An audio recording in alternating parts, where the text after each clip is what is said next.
বাংলাদেশের সাথে সম্পর্ক শক্তিশালী করতে চায় চীন, ভারত ও পাকিস্তান।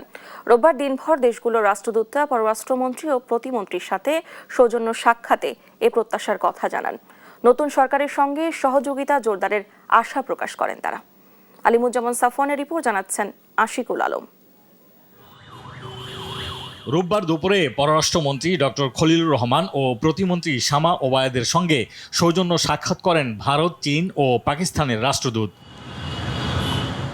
সাক্ষাৎ শেষে চীনের রাষ্ট্রদূত ইয়াও ওয়েন জানান, প্রধানমন্ত্রী তারেক রহমানকে চীন সফরের জন্য আমন্ত্রণ জানিয়েছে চীন সরকার।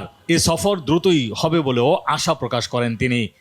China attaches great importance to deepening relations with Bangladesh and supports the new government under the leadership of Prime Minister Tariq Rahman. Our cooperation relations will reach a new height. China also supports Bangladesh in maintaining solidarity and stability and in safeguarding national sovereignty, independence and territorial integrity. বিকেলে মন্ত্রণালয়ে আসেন ভারতের high commissioner প্রণয় ভর্মা। ভারতের সঙ্গে ঐতিহাসিক বন্ধুত্ব এগিয়ে নিতে দেশটির আকাঙ্ক্ষার কথা সরকারকে জানান তিনি। এছাড়া ঢাকা দিল্লি সম্পর্কের ক্ষেত্রে জনগণ কেন্দ্রিক আলোচনা হয়েছে, যার মধ্যে ভিসা রয়েছে বলেও জানান প্রণয় ভর্মা।